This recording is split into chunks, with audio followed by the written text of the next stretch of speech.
Good day to you all. Bore da, bonjour, buongiorno, croeso. Hey, welcome, g'day to all my Aussie friends. And I don't want to do an American accent now. But anyway, welcome one and all to my latest podcast. And I have a really super special guest today.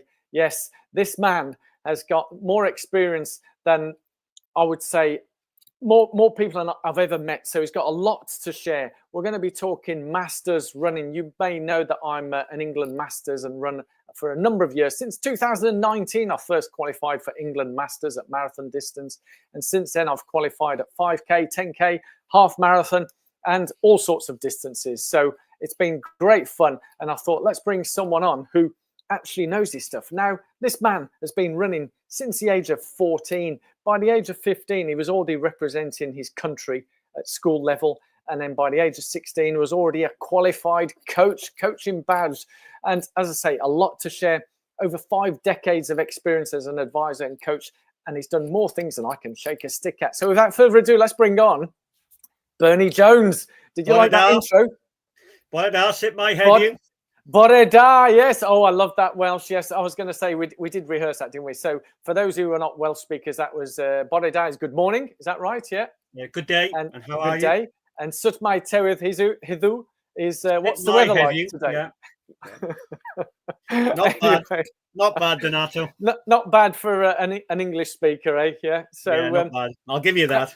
Excellent, excellent. What I've got to say, Bernie, is firstly a big thank you for giving you your time and expertise coming onto this podcast and sharing with us, because there'll be a lot of viewers, listeners who are keen, whether they be masters or not masters, and we're going to cover a lot of things. But before we go into various specifics, a lot of people may not have heard of you or know what your background is. Do you want to give us an introduction, Bernie? Because I know you have like a CV. For a lot of people, I have a CV like that, and yours is, it is quite stacked. And yeah. Yeah, tell us all about yourself, Bernie. Yeah, I start as you said at the intro.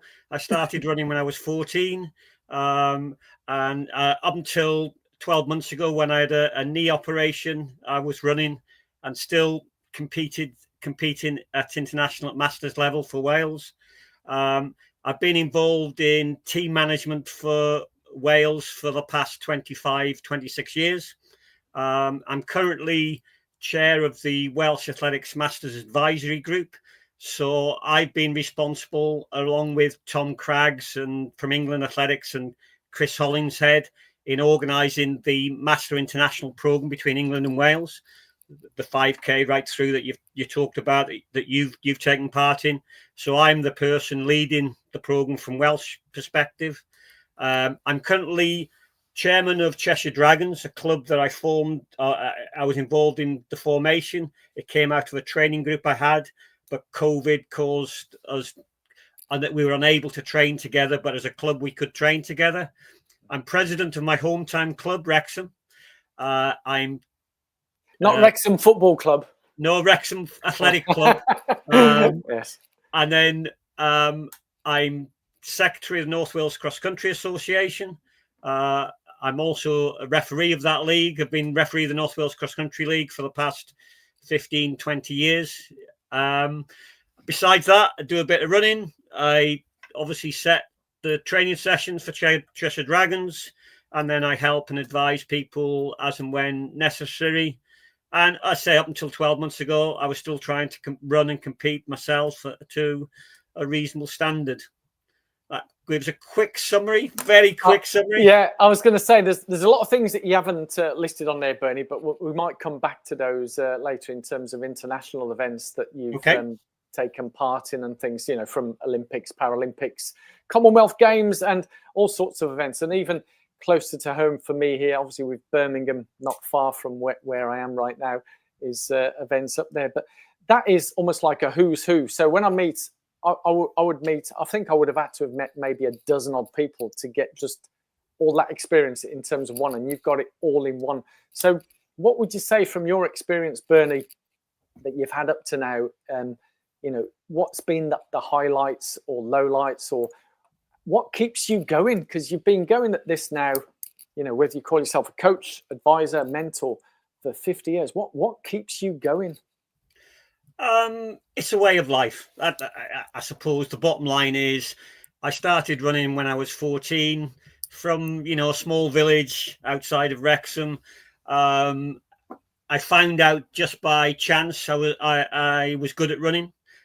We were fortunate. We had a good group of lads at the same time who were equally as good, or if not better. We quickly had a lot of success locally, nationally, internationally. That when I was 15, 4 of the Welsh team were from the same club. We're all club Wow. mates. Yeah. So half of the Welsh team were club mates. And I was introduced to sport by some really generous people who gave of their time, give me support, helped me achieve what I did early on. I was from, my parents, my dad was a miner, very much working class. I got fetched and carried everywhere, got coached. Never, if I hadn't had the support of the people I did, I would never have done anything because my parents wouldn't have taken me or gone anywhere. And I think ever since that, I got given that support, and I see it as, I won't say it's a duty, almost an honor to give back in the same way that I was given as a young man. And it's become a way of life, not only so I run, I advise, I team manage, I am secretary, I'm referee, I'm adjudicator, I volunteer on other events. Even in, I'm retired these days, but volunteering for me is a way of life. I'm a JP during the week. I usually sit once a week on that. You either are a giver or you're not, and I get a lot of satisfaction out of helping other people, and you can get as much satisfaction of helping other people as you can achieving things yourself. Absolutely. I'm totally with you on that, Bernie. It makes absolute sense. The joy of seeing people succeed and that. But over the years, have you seen, the classic thing is, have you seen many changes in terms of how you advise people? So you still come up with, and some that came up with the class that we were doing is so often people repeat the same errors, or, they're not learning the same. Do you get the people coming to you with same things? Is it the same issues that 50 years ago is now, or has it changed? What changes may you have seen? I think the sport has changed a great deal, and when I started, we were grass tracks, then onto cinder tracks, and now the synthetics. You look at the development in shoes, you look at the development in nutrition, you look at the development in recovery and treatment and so on. It is just a completely different sport from that perspective, but the fundamentals are the same. The bottom line is you can have all the talent in the world, but if you're not prepared to work hard at this sport, then you'll achieve nothing. So it comes down to consistency is probably the greatest thing I will tell anybody. It's about consistency of what you do. It's not what you do last week. It's not what you do last month. It's a minimum of a 3 period. And certainly, from my own experience as a master and then helping other people who are masters, I think, as you get older, less is more, without a doubt. Yeah. Again, the old less is more. Do you find that a challenge trying to tell people that as they're getting older? Absolutely. There was a very talented lady who used to come to our sessions, and she was struggling. She wasn't achieving her potential. COVID came along, and she had to stop doing her recovery runs. She had to do her recovery runs on her own. She had to do all her runs on her own. That's what we all had to do. And because she slowed down her recovery runs to her pace, rather than previously being going out with people who were younger than her, doing their recovery pace, all of a sudden her sessions got quicker, her races got quicker. During COVID, she actually ended up with a 99% age group time. Wow. And her 5K time was the quickest in her age group in Europe. Wow. And that was because she just slowed down her recovery running to a pace that was more suitable to her. Wow, wow. I mean, that's quite incredible. I'm sure a lot of people now are going to be scuttling out and running a lot slower now. But again, it sounds counterintuitive, doesn't it? But especially for a lot of people who are beginners, we often hear, you know, to get faster, you've got to run faster and everything's got to be fast. You know, and recovery, a bit like back in the day, I don't know if you remember the old quotes, you know, sleeping is for wimps, you know, that sleeping, you know, is for lightweights, and all that type of stuff. It's all against that, isn't it? You know, we need to recover, sleep, and the runs need to be slower. I mean, was it that dramatic a change just by doing the slower run slower? It wasn't that dramatic. She had improved considerably through consistent training, but the difference in terms of the recovery running, the easier recovery running just made it go from, she'd already by then represented England at masters level, but to push that beyond and to another level altogether was literally because of being able, what enabled her to do when she came to races, when she came to training, she was able to train hard in those and then use the time to recover. It was interesting. Only a few months ago, we had our club annual awards, and we always invite somebody along. And somebody you may know very well was who came along, and I did a Q&A with him, like you're doing with me, was Tony O'Brien, who won the European Masters Indoor 3,000 meter title last year. And Tony came along and we were talking about the very thing we're talking about. And what he said to me, initially he went, I overtrained. And they went, no, sorry, I didn't. I under-recovered. And that for me really does sum it up. As masters, we've got to make sure we recover. You know, it's not overtraining, it's under-recovering that we do too often. And so it's getting that recovery right enabled us to go again.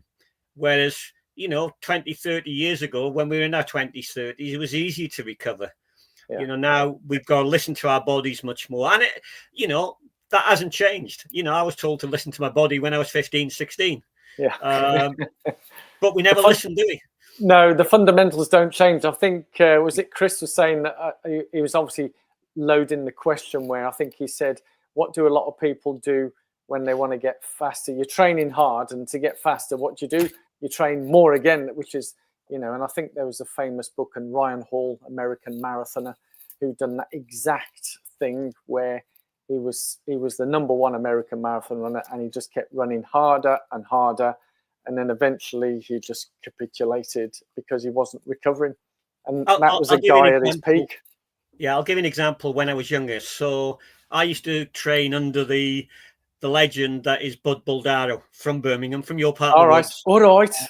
Yeah. So Bud was had the majority of the best runners in the Midlands training with him. It was a who's who, and you used to go down to training sessions, and inevitably I would be in what I class as the second group. Still some talented runners, but you know, I was there amongst them. The A group was just, you know, UK and, you know, the Tony Millers who were up to the world, Adrian Passys, all those sort of lads. And I used to go along, and Bud would say, right, you're with the big boys tonight. And I'd go, but I can't. I'm tired, I'm this. And he'd say, if you don't go with the big boys, you're going home. So, and by the way, you're leading the first 2 reps and they're not coming past you. And I'd curse and swear and whatever. And I'd get into it, and I'd do the first 2 reps, and they'd be on my shoulder because they're taking it easy sort of thing. And then I'd go into that pace. I'd do the session. I would be so knackered, I could hardly jog the recovery afterwards. But then, and I'd have done an unbelievable session for me. I might come another day, and Bud would go, right, you're leading the girls tonight. Now, they were international females, but you're leading the girls, you're on the track, and you're pacing every rep, and you're leading every rep. And basically, and he'd tell me the pace we were going, and that would be a way of slowing me down without me realizing, without me doing. Come the Saturday, I'd got a race on, I'd smash it because he'd controlled me. There was times when he'd push me, there's times when he'd control me. And sometimes he would just look at me and go, right, you're doing this tonight, or you're doing less, or you're doing, or he'd shout me, right, miss one. Because he would just look and know I was straining, I was tiring, or whatever. Or he'd know I'd got a big race coming up, time to rein it back in, hold it back, and keep it for the race. And for me, that was about, the skill and the art. That's what I would call, somebody who's really attuned to the individual. Yeah. But most of the time, and say Bud would never have called me his coach because he never sat down and wrote a program with me. I'd go to his sessions, I'd do his sessions. He'd put a couple of key sessions that I remember once doing a marathon with his guidance and support, and he'd give me 3 key sessions to do, and other than that, that was the program. A couple of races he put in the 16-week program. That was it. It wasn't a detailed program because he taught us as athletes to teach us. He was teaching us to teach ourselves. You know what the foundations are. You know what you've got to do. So if you're not at a session, you know what you've got to do anyway. And for me, that's why I like the word advising. When you're working with, it's different when you're working with kids, but if you're working with adults, you've got to treat them as adults. You've got to treat them. Somebody gets up in the morning, unless they live with their coach, they're not going to know how they're feeling. They're not going to know whether it's they can do the session today or they need to take it easy or whatever else. Equally, no coach is on the start line with you. So you have to be able to make the decisions. So for me, the best coaches are those people, Seb Coe, Steve Ovett, their stories go back and they tell you that, yes, they got all, Steve Ovett, and he got all this advice. But when he was 18, he was making his own decisions, what training did, how he did it. Yes, he'd have some assistance. Same with Seb Coe. His dad coached him when he was young, but quickly he knew what sessions he needed to do, whether his dad was there or not. And for me, that's the way you develop individuals so that they can make those decisions themselves. Give them the advice, give them the support. But at the end of the day, they've got to make those decisions. They know their body. And if you teach them to listen to their body, then they know when they're cheating themselves and not working hard enough, but equally they know when it's genuinely they need to rest and take it easy or whatever. Yeah, I mean, that's a very good point there, Bernie, because I think a lot can be said now where a lot of people don't know how to listen to their bodies. And I think, and I was literally just looking at Strava yesterday, having just got a course record, is that a lot of people are driven by the modern technologies. And here I am wearing a Garmin, although for 2025, this will be disappearing. Good.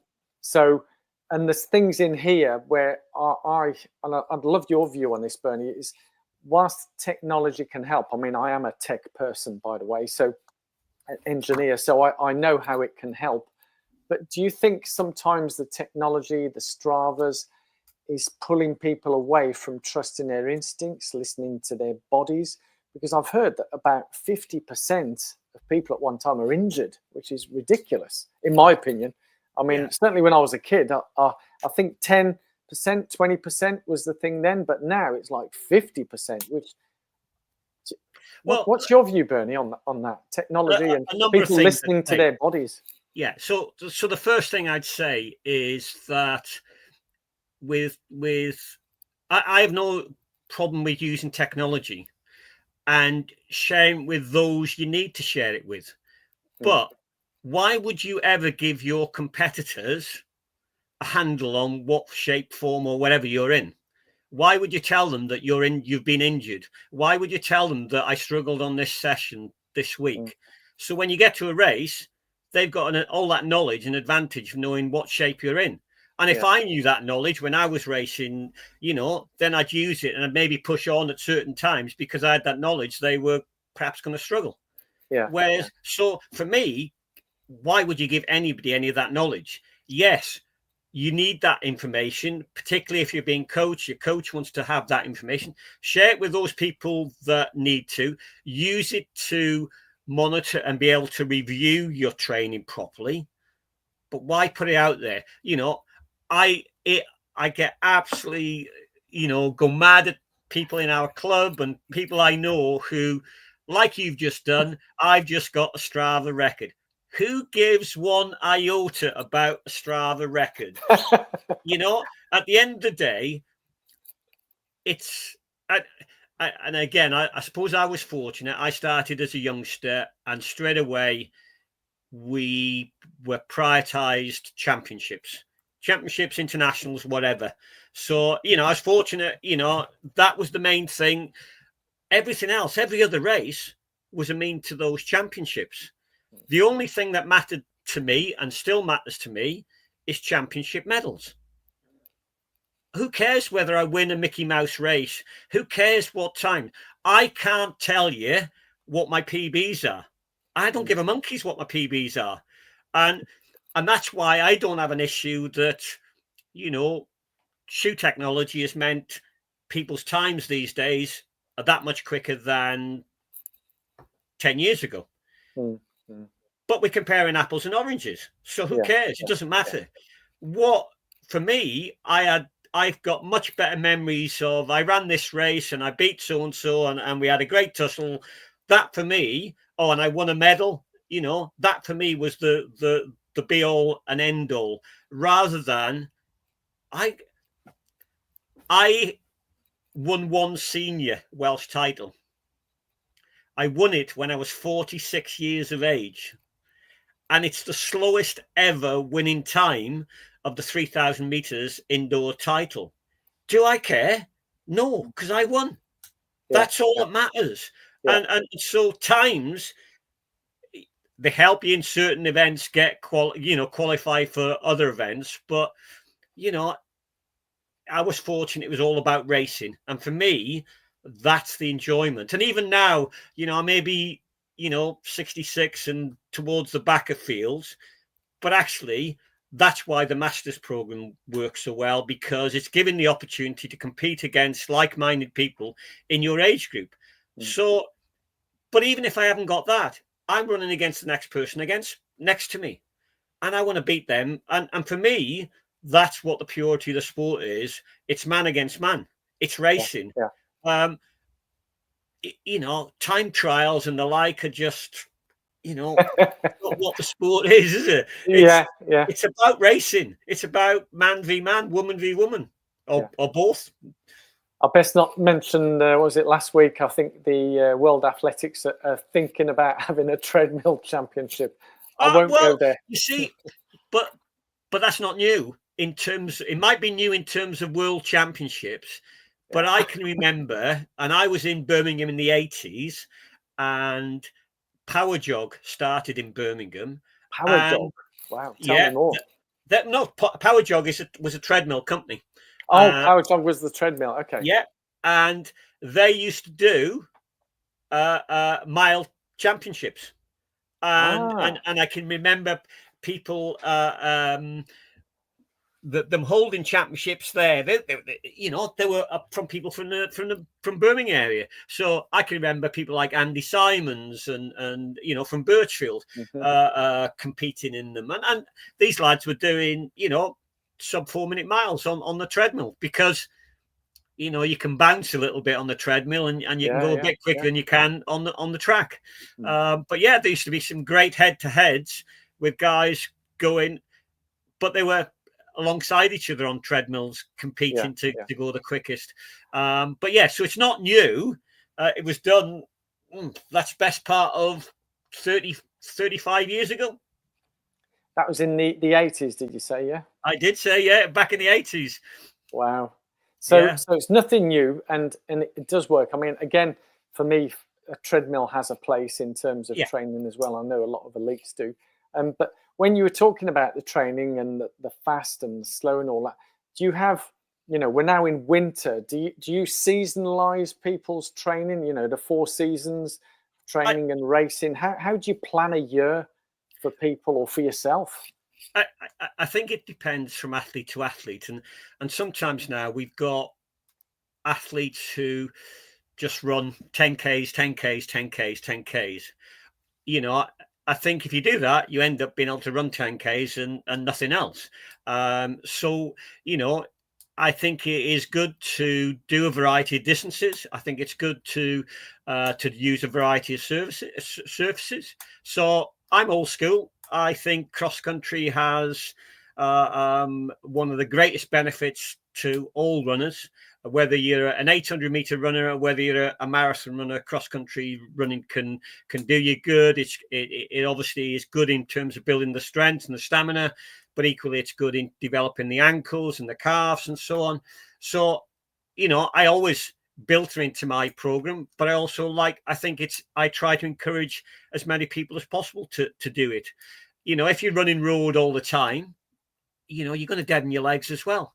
So I think it's good to do the variety. From my own personal experience, so I can talk about mine because everybody else is different, and you seasonalize depending on what they're doing. So if somebody's a marathon runner like yourself, and they maybe do 1 or 2 marathons a year, then a marathon can take 6 months in terms of programming to it and then recovering afterwards. It's at least 6 months a year out. If you're doing 2, that's everything else fits around that. Yeah.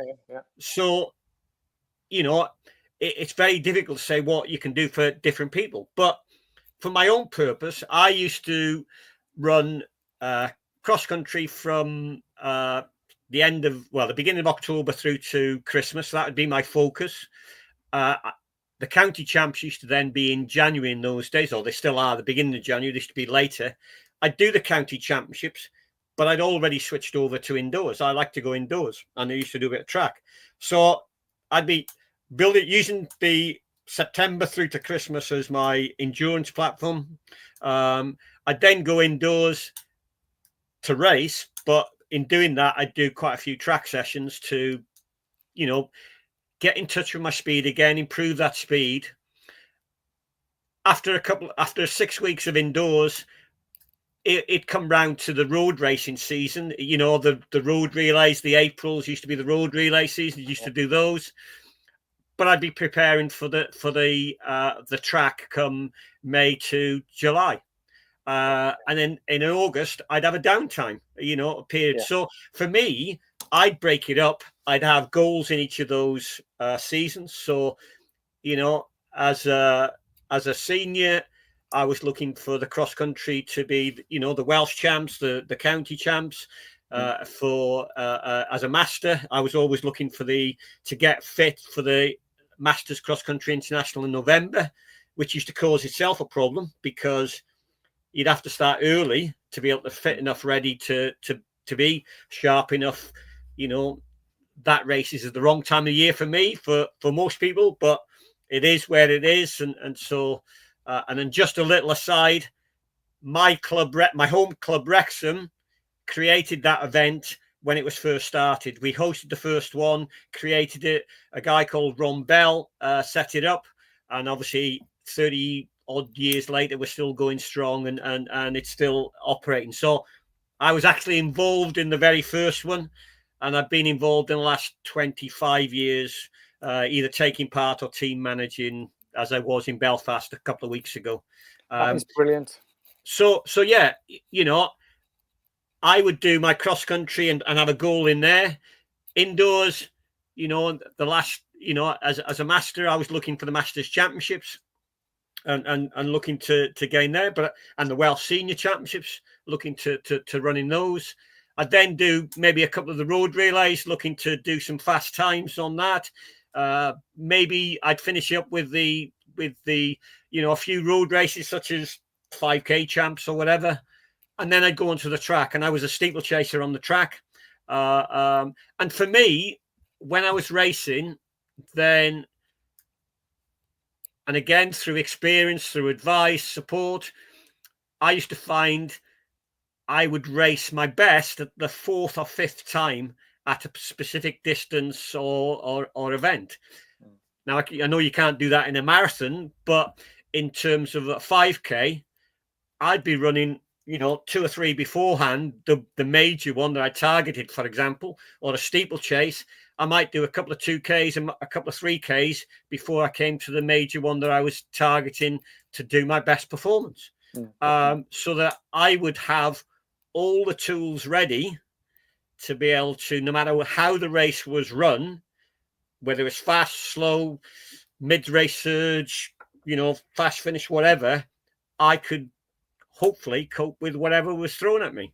Now, of course, the higher you step up, the less you're able to cope with that. But, I would use those other races. So if I was looking at a 5K on the road, I'd maybe do, 3 or 4 races beforehand where I might go off hard and die. I might go off easy and build it up. I might just run along somebody and see what kick I'd got, just so that when I came to race my championship, I was then best prepared, knowing I could do that. Obviously, if something didn't work in those preliminary races, I'd adjust my training to accommodate and build up those weaknesses. Brilliant.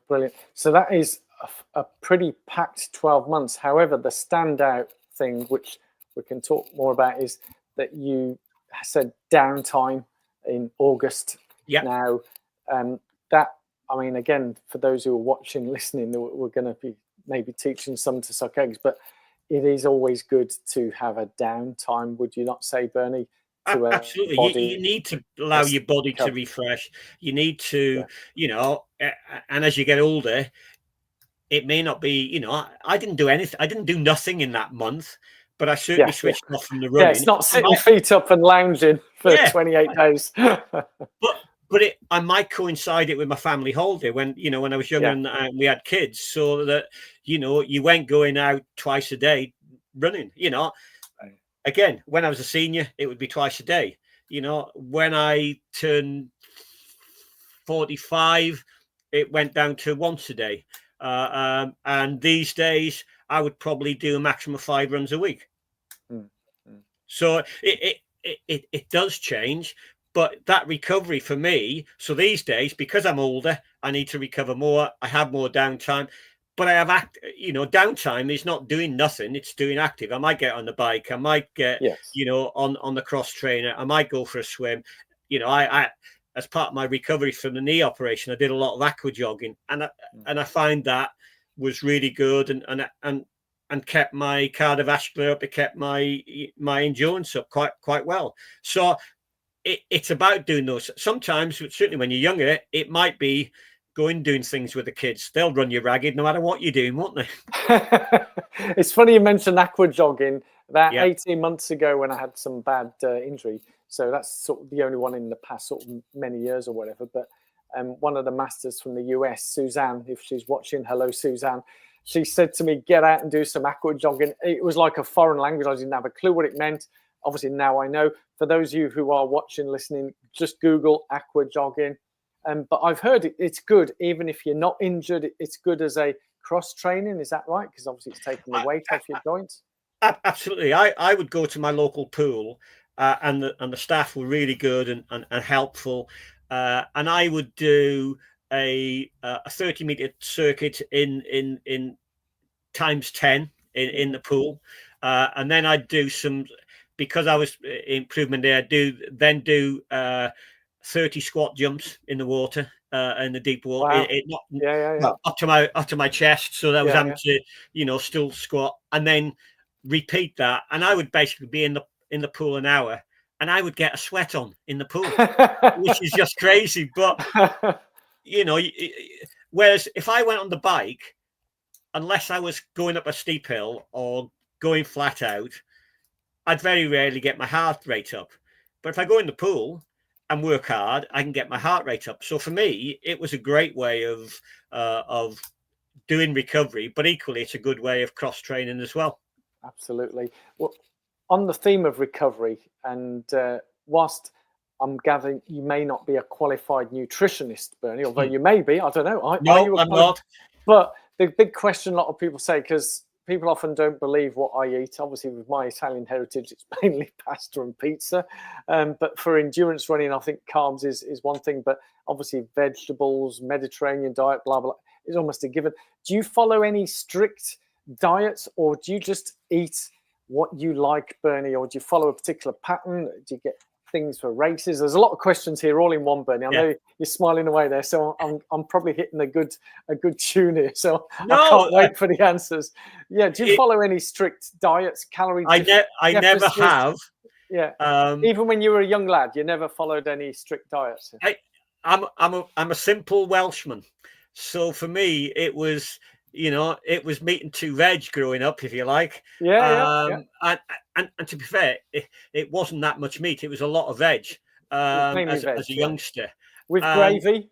Yeah, and lots of gravy and Yorkshire puddings and stuff. Oh, excellent. Yeah, you can guess what I had on Sunday. Yeah, but I've never followed any diet whatsoever. Even when, I ran in the mountains and stuff, back in the day, it was jelly beans or jelly babies. There was no gels. And even when I did, I haven't done a marathon for 30 odd years, but when I did my last marathon, there was no isotonic drinks back then either. And we used flat Coca-Cola. and it was equally as good. And I just think with anything, it's about, nutrition. If you're eating healthy, if you're eating a balanced diet, then there's no need to worry. If you're training hard, you can eat as much and as often as you like. And I certainly, when I was training my hardest, then obviously I ate more. But then it tended to be ensuring that balance was there of what you're eating. And the worst you can do is tell people they must do this, this, and this, and they don't like it, and then it's no different than training. Nutrition is the same. You've got to get the balance all the time. You've got to get the consistency. I'm 66, and I can count on one hand the number of times I've been drunk in my life. If I go 12 months and I don't have a drink, it's not a problem. But then I can go out with mates and I can have a couple of beers and that's okay.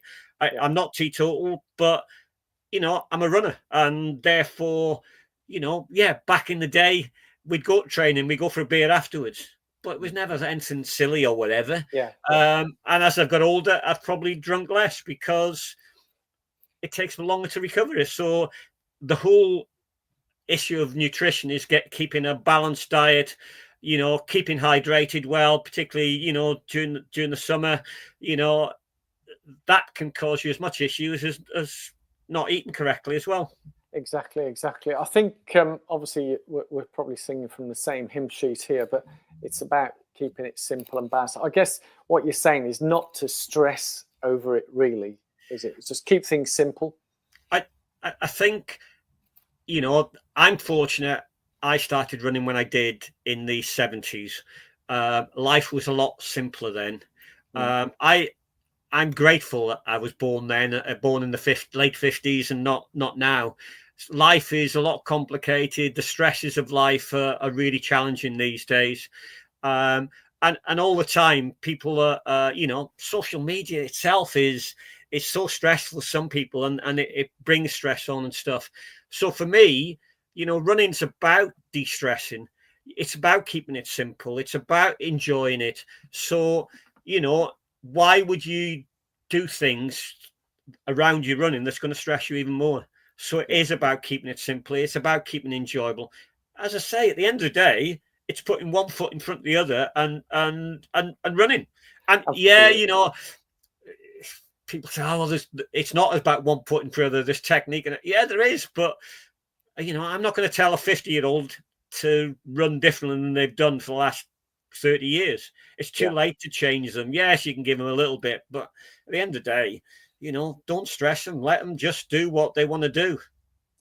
Do the natural stuff. Yeah, absolutely. Yeah, I want to investigate a little bit more about. You mentioned obviously, with the clubs, that you run and organise, and you mentioned that you were doing some training sessions and with Bud Baldano was saying things that you do.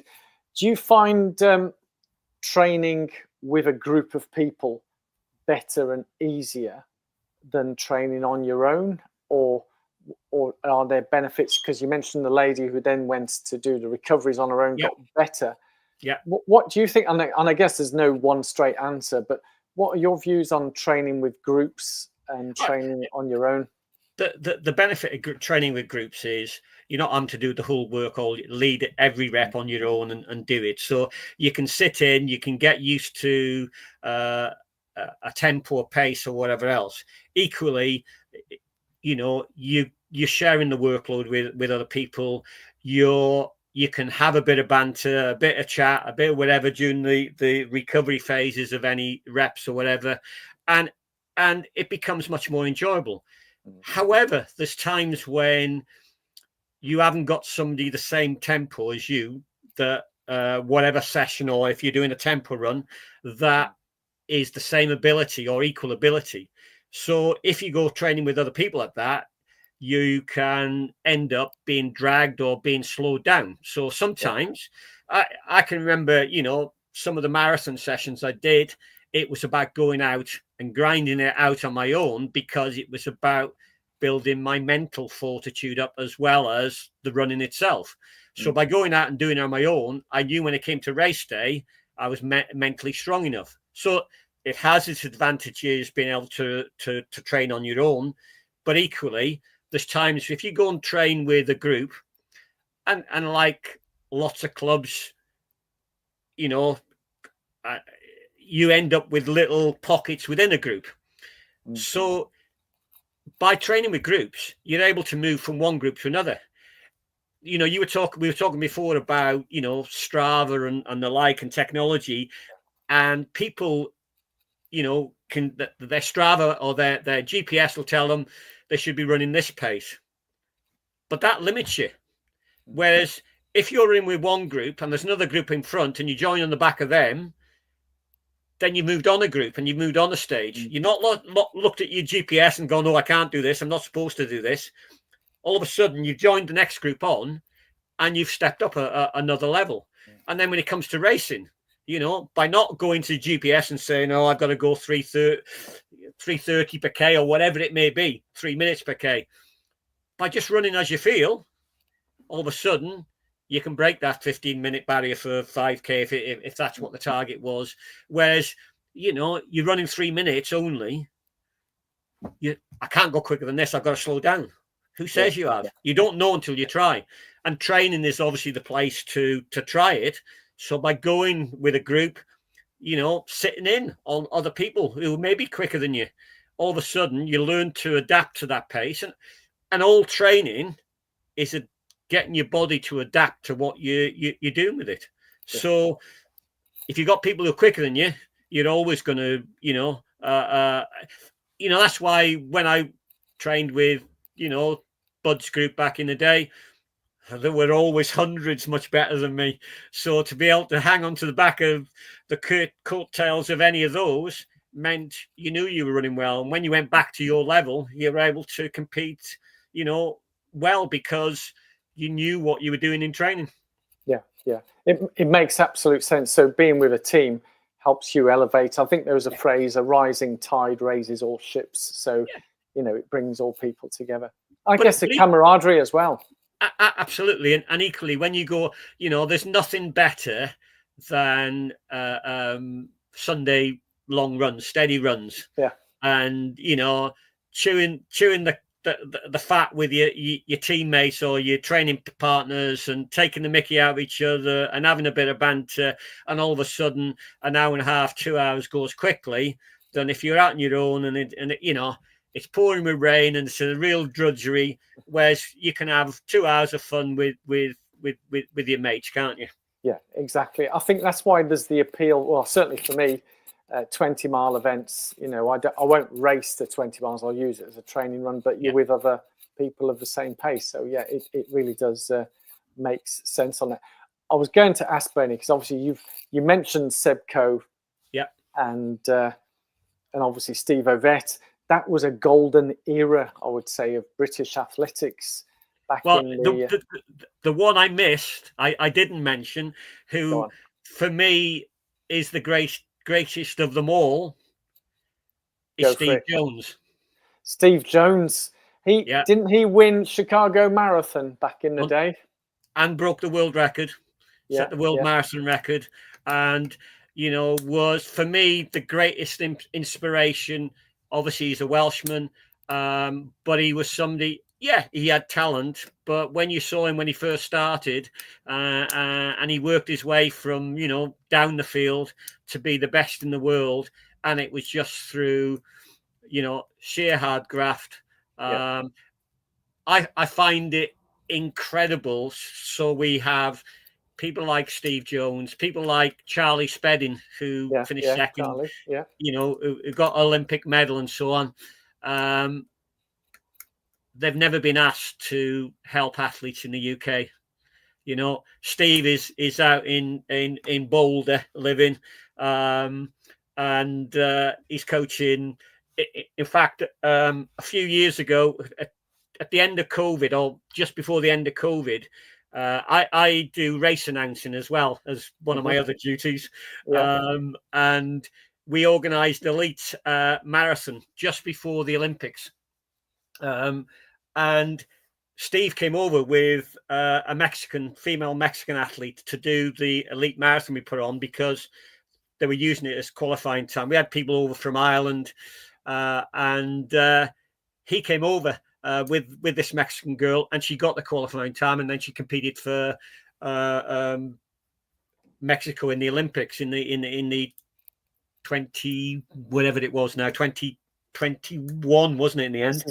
The Tokyo one, yeah, the Tokyo one, and it's just so sad, the people who did it through sheer hard graft, did it through bloody mindedness, through lots of ability, but why aren't we tapping into his knowledge, his skills, his expertise, and he's instead giving it to Mexicans and to Americans out in Boulder?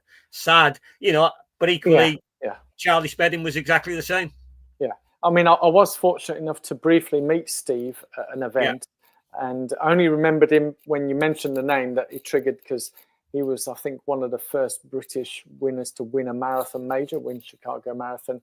And it is a shame, but maybe we should reach out, I think, and see what we could do. Charlie Spedding, I mean, he's still in the UK, Charlie? Yeah. So, as you say, there's a lot of talent, but my question to you, that golden era, what's missing now? We don't seem to have, obviously you mentioned Steve being a marathon runner. It doesn't seem to be. These were world beaters, world champions, record breakers. Where has all the British talent gone? I think that, and it's not taking away how talented the ones who we currently have, by the way. So I'm not saying that they're not talented. They are talented, but they're not there challenging podium places at world championships. Personally, I don't feel that the opportunities are there that were there back in the day. So a lot of the top quality races are no longer there now. And a lot of our guys, so cross-country season we're in the middle of now, and even in the 80s and 90s, they would go across to Europe, to the Eurocross. There'd be lots of races on there. They could earn a few bob by going over to Europe. They'd get expenses paid out there, and they could earn, £1,000 here, 500 quid there in terms of races on the continent and stuff. All those races have gone. Road races over here, they could earn. Athletes get less opportunity to earn money now than they did back in the 70s and 80s. There's less prize money in road races than there was back then. That being said, there were probably a lot less road races back then. And so if you had one in the northeast, all the Gateshead lads, all the Morpeth lads, all the guys from all over would go to that race. Equally, in the Midlands, you'd have Birchfield, Tipton, whoever going to those races. So the lads would compete against each other that much more often. and they had to perform to their best when they were competing, but equally they could earn, a few quid in those races. But even back then, back in the 70s, the majority of the lads back then, certainly the road runners, the distance runners, the endurance runners, had full-time jobs and were doing it outside of that. Yeah. So athletes train differently now. What we've got as a sport is that the funding situation, when lottery came along and so on, and we have a different society where people want instant success. So if they don't get instant success, so when you're 15, 16, 17, 18, and if you're not getting success, then you're going to look for a sport that you can get success, or you're going to look for if there's support there. If so, if you're not going to get funded, if you take a footballer, and I know it's extremes, but kids of 13, 14 are getting kit deals, are getting signed by clubs and so on, and taken on, and they're getting full support. And you come to athletics, and how many athletes in UK have now got kit deals? Very, very few now. And certainly to make a living from it, how many athletes, if you took away their lottery funding, would actually make a living now in the UK? And they're very, very few and far between.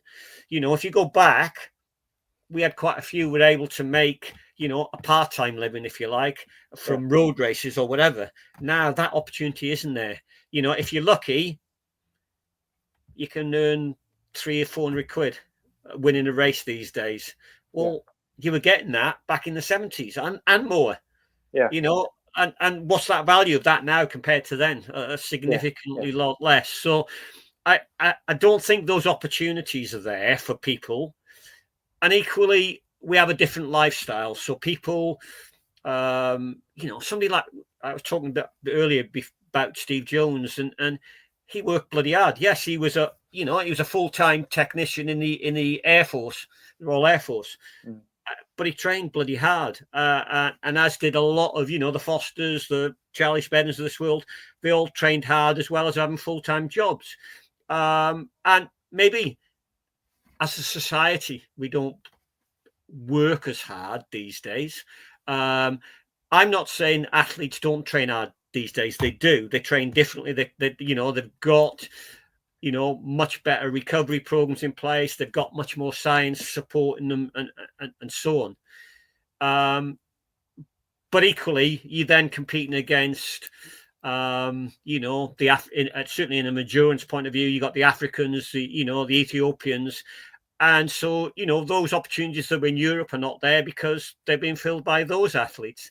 And so that opportunity to create a living isn't there. So it's hard to do something as a hobby and get then to the highest level because you're not going to. So I think, if you're looking at it as a career, you've got to be exceptional to get there now. Whereas before, you could have an okay career, even without being the best. But now you've almost got to be the top 5 in the world to be able to earn a reasonable living.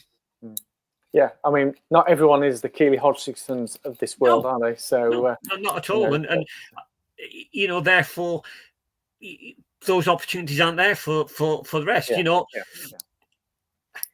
I dread to think, how many marathon runners in the UK are making a living. Yeah, that's the big conundrum. I think, Bernie, that this could be maybe a topic we could have on a future podcast because we could debate this for quite a while. I'm sure we could. So in a nutshell, I mean, basically, yes, we live in different times, but it's the opportunities to earn an income are not there. That in a nutshell, that's it really, isn't it? So because they're relying on lottery funding, and obviously that has reduced, and even even when you get lottery funding, it's not a lot. No. So and then does earning a living dictate what you do? Yeah. And therefore you're chasing money rather than championships. So yeah, you know, we all have to live. Absolutely. We can't live on, we can't eat a Nike Super Blast or Asics Super Blast or whatever it is. Well, you know, the shoes are so expensive these days. Again, you need to have a good living just to buy them. Yeah. I mean, that could be another topic we talk about, shoes. In fact, we'll have a whole hour on shoes. Yeah. But I think the same issue when I speak with American friends is the same issue as over there with athletics, is people who have a certain sporting talent will get drawn to where the income is, which is NFL, ice hockey, and maybe even Major League Soccer might be paying relatively well now over there, rather than athletics. So if you've got a talented athlete, then, you know, you have to be a talented athlete to be a good footballer these days. Yeah. If you haven't got the athleticism, you know, speed kills in any sport, doesn't it? Yes. So if you haven't got that athleticism, you haven't got that speed, you know, so why wouldn't you go and try another sport that you may get, you know, a good career? You know, even at low levels, you're going to get much better rewarded than an athlete ever would. Perhaps the odds 40 or 50 grand a week, I think, at the lower levels. Yeah, so it's a different world. But we'll try and keep it light. But it's been absolutely brilliant, Bernie. So I'm going to give you what we call the Fast, Five and Furious. So 5 questions coming at you really fast. Okay. And the key thing, Bernie, is there's no right or wrong answer. I'm always right. I'm a Welshman. Yeah, there's no right or wrong answer. It's just your opinion, and obviously everyone's entitled to that. So. And it's sort of running related, and some of them are not, but it's just a bit of fun. So it's all very light. So we'll start off with a serious one. What would you say is harder, running a fast 5K or a marathon? Fast 5K. Fast 5K. Because to do it justice, you're right on the edge. Yeah. If you're going to run the 5K, the best you can do, you're on the edge without tipping over, and you've got to get right to the edge before you tip over. That being said, I have no doubt the last marathon I did, and I said it was 30 odd years ago, took more out of me than anything ever has done in my life. I was, and you're still recovering from it. Into it, got injured, got ill before it, still did it, and it took me 6 months to recover afterwards. Yeah. So lesson learned there. So we'll keep this very fast. Okay, sorry. Yeah. Next question: Twix or Mars bar? Neither. Oh, I like that. So, cross-country shoes or track shoes? Well, both, because they were both relevant when you're doing that particular service. Ah, right. The question would be, which is harder to run in? Oh, you didn't say that. Cross-country. Okay. It's always harder to run on. Right. Training or racing in the rain or wind? Which one's harder? Oh, wind. Wind, okay. And then last but not least, Nike or Adidas? Adidas. Adidas. Without I people who know me, I only ever wear Adidas. Back in the day, Bud was consultant to Adidas, and I ended up testing shoes for them. So, and the last fits me superbly. So I've stuck with them ever since. I do love my Takumi Sen 10, which I'll be using on Sunday at the Telford 10K. All I can say, Bernie, it's been an absolute pleasure having you on. Such a wealth of knowledge, and I really do appreciate you taking the time coming on and sharing. And I'm sure we'll have you back on in the future, and we've talked anytime. We've hardly touched anything, have we? Really? I know we've just been. This is like an introduction to everybody and our viewers about yourself, and we'll bring you on and we'll talk. So those who are watching, leave some comments below what questions you may have for Bernie, what we might talk about in the future. So thank you so much for watching. Diolch yn fawr. And see, I threw in a bit of Welsh. And I look forward to seeing you soon, Bernie. Thank you very much. Bye-bye, everybody. See you all soon.